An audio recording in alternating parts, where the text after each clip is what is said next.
담대하다, 대담하다, 겁을 먹지 않는다, 무서워하지 않는다, 이제 그런 의미죠. 우리가 하나님 앞에서 이 세상을 향해서, 하나님 앞에 담대한 게 아니라 세상을 향해서 담대해야 한다는 겁니다. 왜 그러냐면 하나님 우리 편이시고 우리와 함께 하시니까 우리가 세상을 두려워할 필요가 없다라는 거죠. 근데 오늘 이 담대하라는 말씀은 예수님께서 십자가에 못 박히시기 전에 제자들에게 하신 말씀입니다.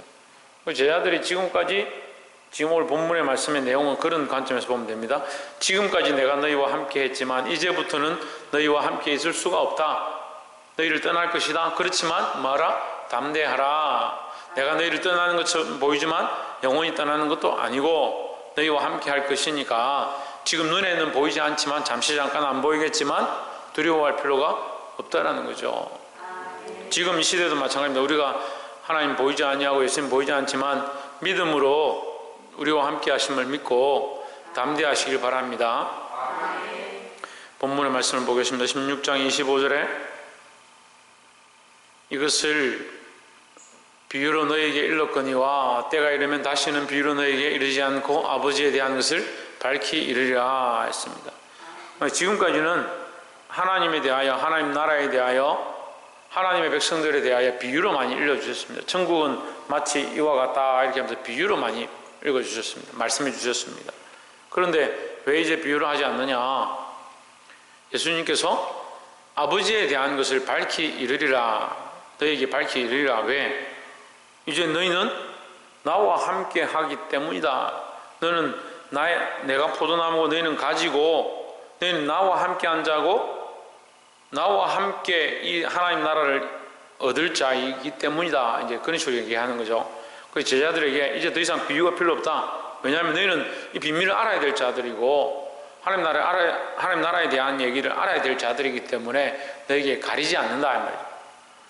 또한 16장에서 이 가리지 않는 것에 또 다른 의미로 얘기합니다. 보혜사를 보낼 것인데 그 보혜사가 그 성령이 오시면 이것을 너에게 밝히 보여주실 것이다. 그죠? 그러니까 비유는 가려진 겁니다. 비유는 비밀한 얘기다. 이게 비밀하게 숨겨졌다는 거죠. 어디에 비유해서 비교를 하는 게 아니고 숨겨졌다. 숨겨진 얘기다. 그래서 듣기는 들어도 깨닫지 못하고 보기는 봐도 알지 못하게 하려 합니다. 라고 말씀하십니다. 그런데 우리는 뭐요? 우리는 당연히 알아야 될 자들이니까 당연히 하나님 나라를 알아야 될 자들이니까 우리에게 숨기지 않을 것이다 이 말이죠. 그래서 아버지에 대한 것을, 아버지 나라에 대한 것을 너에게 밝히 이르리라 했습니다. 26절에 그날에 너희가 내 이름으로 구할 것이요 내가 너희를 위하여 아버지께 구하겠다 하는 말이 아니니 했습니다. 이 문장을 이제 하나로 보면 좀 해석하기 어려운데 두 문장으로 봐야 합니다. 쪼개서 보면 그날에 너희가 내 이름으로 구할 것이요 했습니다. 그날이 되면 너희는 내 이름으로 구할 것이다. 이제는 내가, 두 문장이니까 이제는 내가 너희를 위하여 아버지께 구할 필요가 없다. 무슨 말이냐면 지금까지는 내가 너희를 위하여 구하였다.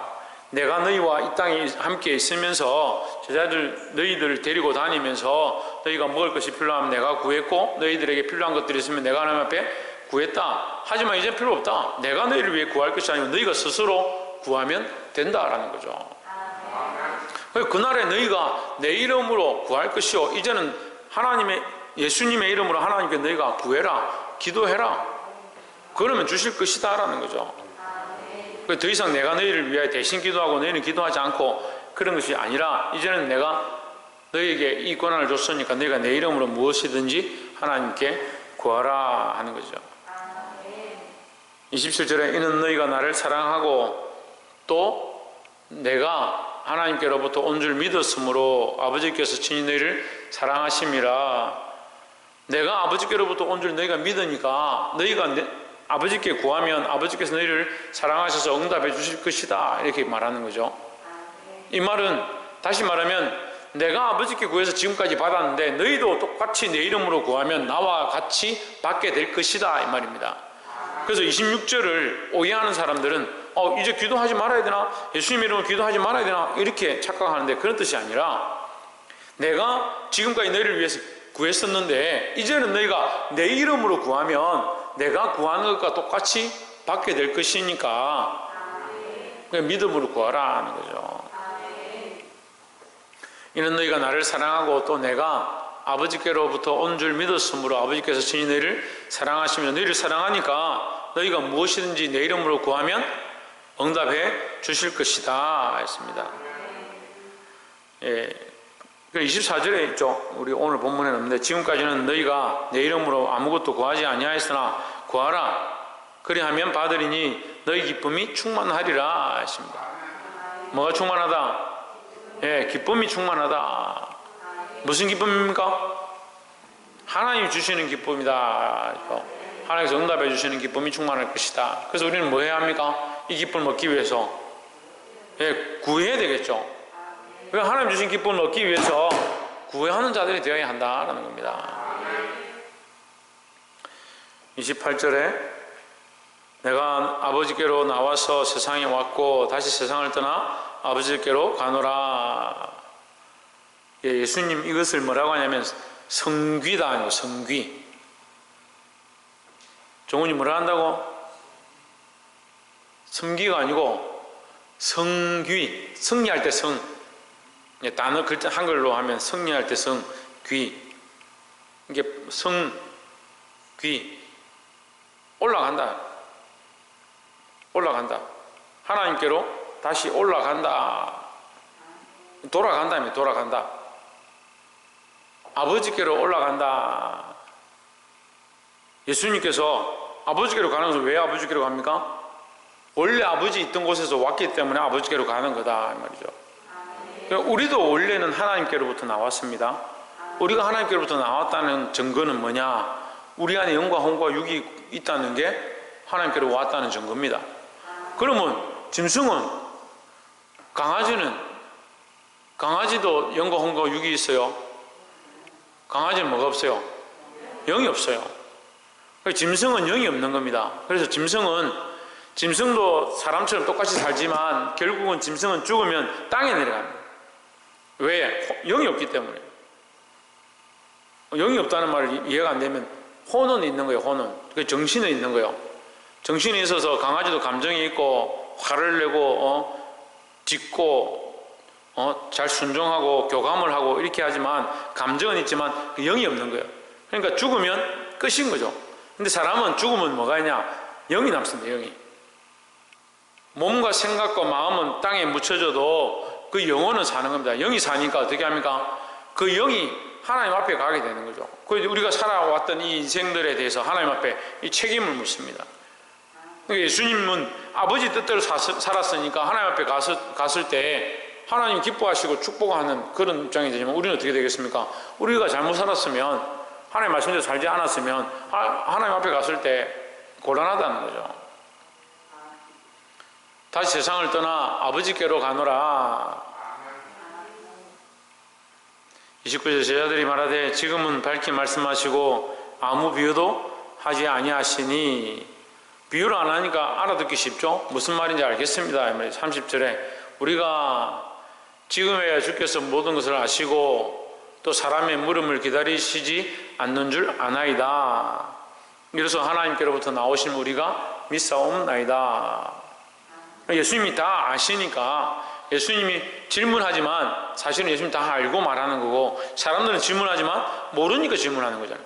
모르니까 가르쳐 주십시오 예수님에게 묻는 것이고 예수님은 다 알고 계셔서 묻는 것이다 하는 거죠. 그러니까 누구를 믿어야 하냐? 예수님을 믿어야 하는 겁니다. 31절에 예수께서 대답하시되 이제는 너희가 믿느냐? 예, 자신들은 믿는다 생각했죠. 자, 근데 이 문제가 이겁니다. 사람들은 다 자기가 믿음 있고 믿는다라고 착각하고 사는 게 문제죠. 믿음은 계속해서 단련하고 계속해서 점검해야 된다는 겁니다. 군대 가면 이제 총을 나눠줍니다. 이게 소총이라 하는데 무게가 한 2.6kg 정도 됩니다.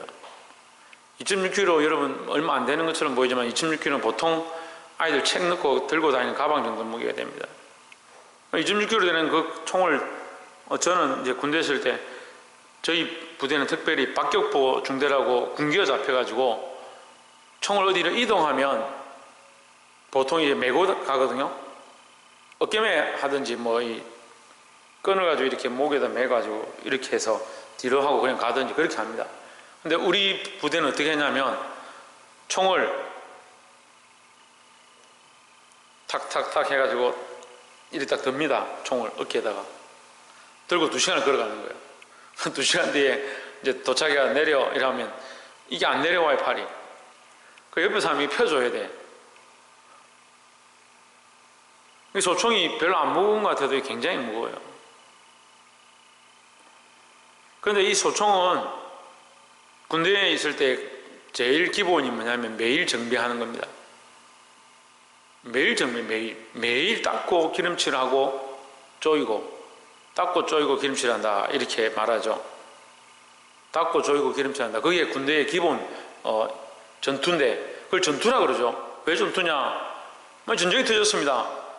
총은 그냥 여러분 생각에 총알 놓고 쏘면 나갈 줄 생각하지만 총 안에 이게 총열이라고 있거든요. 안에 이 총알이 지나가는 이 관이 있는데 그 관 안에 총알이 들어가서 회전을 하게 되어 있습니다. 요 길을 이렇게 회전하도록 만들어 놨거든요.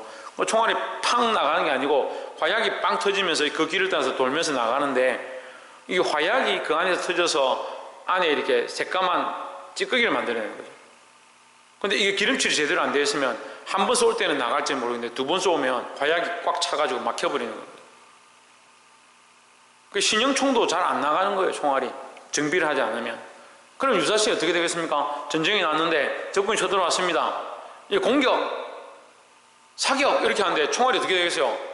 안 나가는 거예요. 총알이 나가지 않는 거죠. 격발불량이라 그러죠. 그러면 총알을 아무리 쏴도 안 나가는 거예요. 탁탁탁 하지만 총알이 안 나가는 거예요.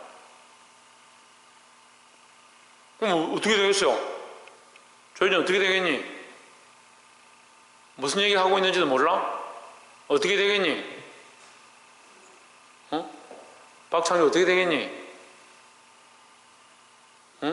적군이 쳐들어왔는데 총을 못 쏘면 총알이 안 나가면 어떻게 되겠어요? 적군들이 달려들어가 우리를 죽이겠죠? 총이 있으면 뭐합니까? 안 나가는데. 믿음이 이와 같은 거라고요. 믿음을 정비하고 이걸 깨끗이 청소해서 날마다 내가 믿음으로 더 하나님 앞에 가까이 가고 하나님 나라를 더 신뢰하고 점점 더 깨끗이 닦아놔야 되는데 자기 스스로는 믿는다 생각하는 건 여기도 보십시오. 너희가 믿느냐? 자기는 믿는다. 이제 믿습니다 라고 말하는데 예수님 뭐라고 합니까? 너희가 믿느냐? 이 말은 다시 말하면 너희가 믿는다고 생각하고 있느냐? 너희가 믿음이 있다고 착각하고 있느냐? 이 말이죠. 32절에 보라 너희가 다 각각 제 것으로 흩어지고 나를 혼자 둘 때가 오나니 벌써 왔도다. 너희가 믿는다고 하겠지만 오늘 너희가 나를 다 부인하고 도망갈 것이다. 뿔뿔이 흩어질 것이다. 그래서 어떻게 하라고요? 항상 믿음을 점검해야 된다라는 겁니다. 옆에서 한번 봅시다. 항상 믿음을 점검합시다. 그러나 내가 혼자 있는 것이 아니라 아버지께서 나와 함께 계시느니라 했습니다. 이 말씀 뭐냐면 너희가 도망을 쳐도 나는 하나님과 함께 하니까 두렵지 않다. 나와 하나님 함께 하시니까 나는 두렵지 않다. 너희도 어떻게 하라? 하나님 안에 붙어 있어서 두려워하지 마라 하는 거죠. 다 도망가는데 그 제자들에게 일러주시는 겁니다. 33절에 이것을 너희에게 이름은 너희로 내 안에서 평안을 누리게 하려 함이라 했습니다. 그러니까 말씀이 좀 웃기죠. 지금 이 사람들이 어떻게 한다고? 너 그거 믿음 있느냐? 너 오늘 밤 다 도망갈 거다. 근데 내가 너 도망갈 거지만 너희는 도망가도 하나님 나와 함께 하신다. 나는 두렵지 않다. 내가 너희에게 이것을 말하는 것은 너희가 평안을 누리게 하려 합니다.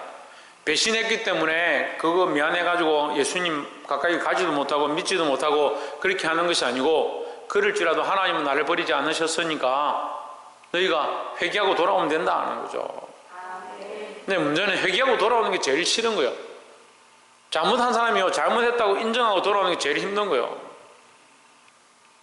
그러니까 돌이키는 사람보다 배반한 사람들이 더 많아요. 깨달아 알게 되길 소망합니다. 세상에서 너희가 환난을 당하나 담대하라. 내가 세상을 이겼노라 했습니다. 세상이 너희를 박해할 것이다.